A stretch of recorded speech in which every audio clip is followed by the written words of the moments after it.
پاکستان کے معروف well respected legal expert ہیں, آپ نے بھی یہ کیس دیکھا ہوگا, کیا عمران خان صاحب 62-63 کے تحت ڈسکوالیفائی ہو سکتے ہیں؟ میں بالکل اس سے اتفاق نہیں کرتا.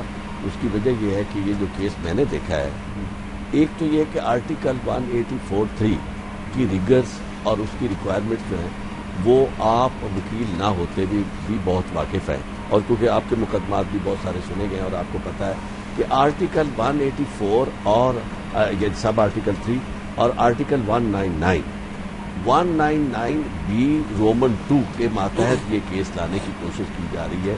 یہ کو ایکسٹینسو ہے پاورز, اور یہ کوشش یہ کر رہے کہ under what authority of law you are holding this public office.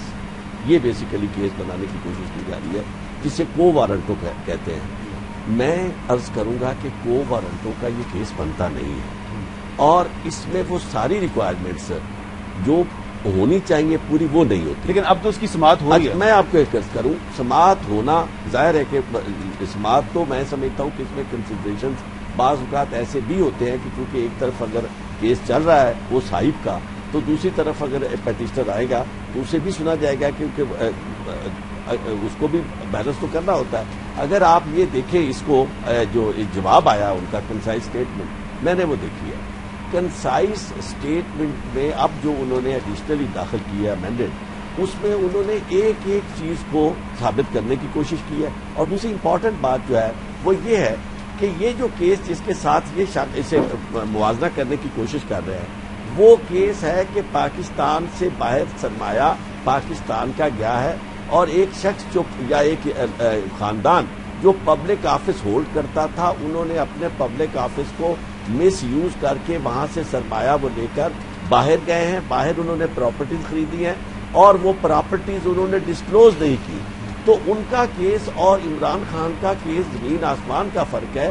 Imran Khan کے بارے میں یہ کہا جا رہا ہے کہ انہوں نے یہاں پراپرٹی جو ہے وہ بنائی اور اس میں وہ ڈسکلوز نہیں کی, اور اس وہ پراپرٹی یہ کہہ رہے ہیں کہ انہوں نے جو الیکشن کمیشن کو جو ڈیکلریشنز دی ہیں اپنے اس میں انہوں نے غلط بیان. میں وہی عرض کرتا ہوں کہ الیکشن کمیشن کے ڈیکلریشن کے لیے بھی سب سے پہلے تو الیکشن کمیشن میں جانا ضروری ہے. جو میں پہلے عرض کر رہا تھا کہ وہ آپ نے بنیادی سوال سب سے پہلے اٹھا دیا تھا کہ ساری وہ ریکوائرمنٹس سارے ان اداروں کے پاس جانے کی ضرورت تھی. آرٹیکل 184(3) میں جو نواز شریف کے خلاف کارروائی شروع ہوئی تو اس میں سب سے پہلے کورٹ نے, لیکن چوہدری صاحب سپریم کورٹ نے ان کی درخواست کو ناقابل سماعت قرار نہیں دیا. قابل سماعت قرار دے کے ڈیٹ فکس کر نہیں, پھر تو اس کے بعد 2.5 مہینے سے ہو رہی ہے. میں عرض کروں 2.5 مہینے سے سماعت نہیں, سماعت ہونا اپنے طور پر ایک ٹھیک بات ہے کہ وہ سماعت ہو رہی ہے, لیکن اس پہ ہمیں فیئر کامنٹ کرنا ضروری ہے, اور دونوں کیسز کا آپس میں موازنہ کرنا اور موازنت ڈھونڈنا وہ بھی بڑا امپورٹنٹ ہے.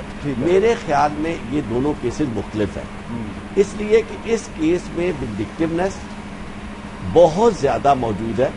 یعنی ہر لفظ میں آپ اگر اس کی عبارت پڑھیں کہ یعنی وہ شخص کہ جو ہر وقت پروپیگنڈا کرتا ہے, یعنی اس کے کرپشن کے خلاف بات کرتا ہے, یعنی یہ کیس ہے, اور وہ شخص جو کرپشن کے خلاف یہ کر رہا ہے, وہ جو یہ کر رہا ہے, یہ وینڈکٹیونیس کا کیس ہے. وہ کیس دوسرا جو ہے وہ وینڈکٹیونیس کا کیس نہیں ہے, وہ کیس انہیں. اچھا, انہوں نے جو ابھی راشد خان صاحب کے حوالے سے بات کیا تو وہ جو ایڈیشنل آج انہوں نے ڈاکومنٹ جمع کروائے ہیں اس میں وہ مسئلہ حل ہو گیا آپ کے خیال میں؟ میرے خیال میں تو اس کا مسئلہ حل ہے. اس کی وجہ یہ ہے کہ میں تو اسے ایک ایک کو دیکھ رہا ہوں کہ انہوں نے چھوٹی سے چھوٹی تفصیل جو جمائمہ خان نے جتنی رقمیں بھیجی ہیں وہ لکھی ہوئی ہیں, اور یہ اگر آپ کے پاس میرا خیال میں ہوگی کنسائز اسٹیٹمنٹ, اگر نہیں ہے تو میں آپ کو یہ پیش کر دیتا ہوں. ہاں ہے میرے پاس.